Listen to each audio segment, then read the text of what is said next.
What a week, huh? Goodness gracious. Week 6 delivered. What I always love about it is like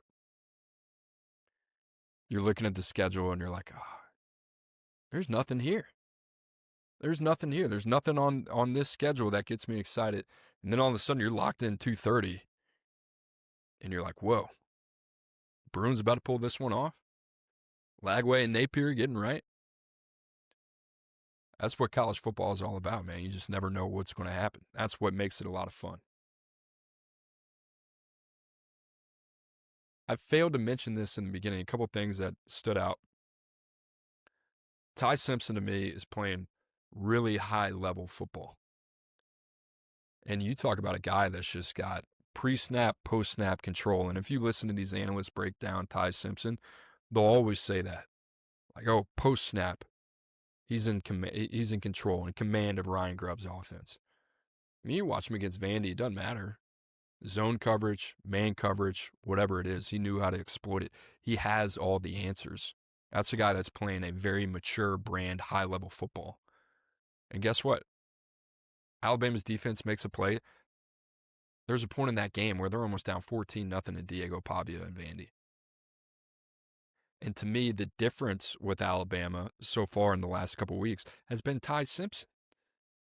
Steady. It hasn't been this up and down performance like we saw from Jalen Milroe last year. It's been a high level, high floor, elite talent on the perimeter. We got enough in the backfield. We got a good offensive line that's capable of getting better and better every week. Let's not beat ourselves.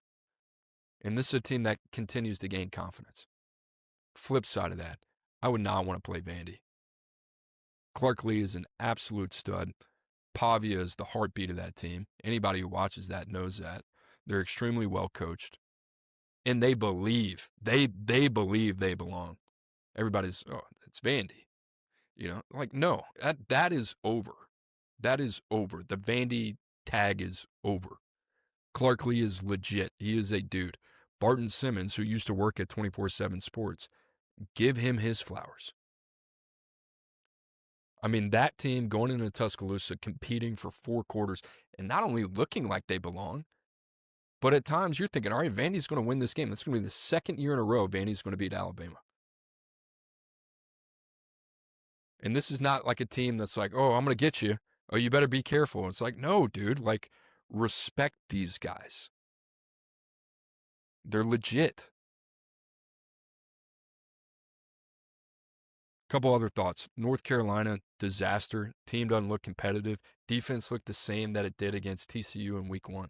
I mean, what are we doing? If I'm North Carolina, rip the Band-Aid. Sorry. Thank you. Appreciate it.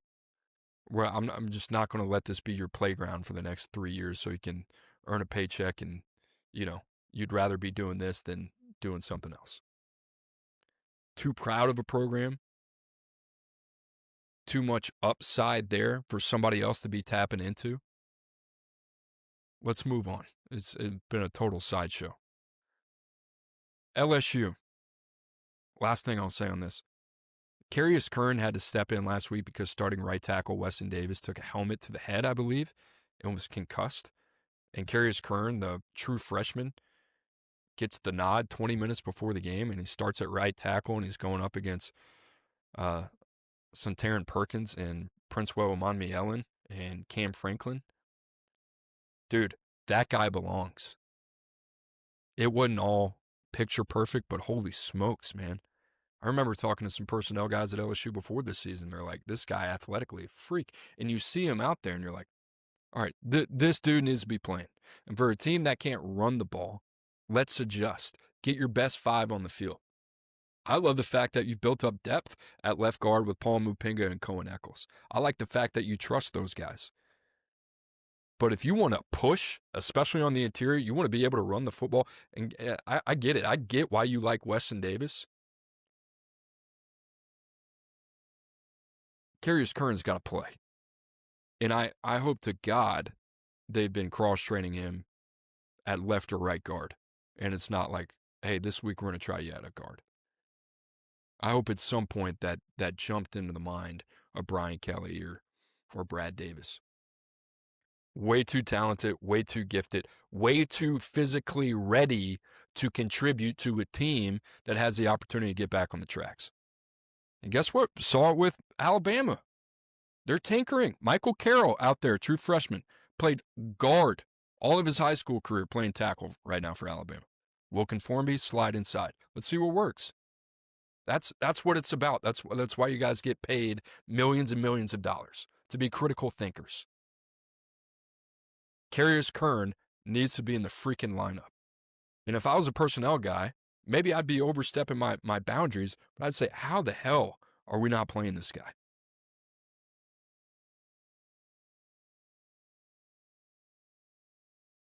It's always LSU, man. I always got something about LSU that I got to say at the end of the show. Great show, efficient show. 50 minutes right now on the dot, Tiana. 49 minutes, but by the time I'm done talking, it'll be 50 minutes. Great show, guys. And I'll say this again. The way this YouTube show's trending, the way the podcast is trending, I think it's the coolest thing in the world. I love doing this. And then we're going to have our first guest coming on later this week, Brooks Austin, the film guy. Dude's got all the juice right now. And you want to talk about a big YouTube algo guy, guys, got to figure it out. It's Brooks Austin, and we're going to talk some SEC matchups. I'm going to pick his brain on Jackson Arnold, Gunnar Stockton, SEC quarterback play, things that he's seeing. That's going to be a great interview. It's going to get us ready for the weekend. South Carolina, LSU will be on tap. We'll talk Georgia, Auburn as well.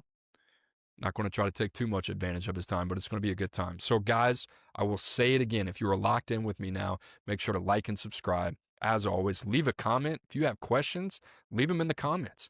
If you have questions, leave it in the review. Leave a rating as well. That is the place to do it. Guys, as always, I hope you have a great rest of your week. Let's have an awesome week. And I'm going to sign out here. I'm Cooper Petagna. We'll see you on Wednesday.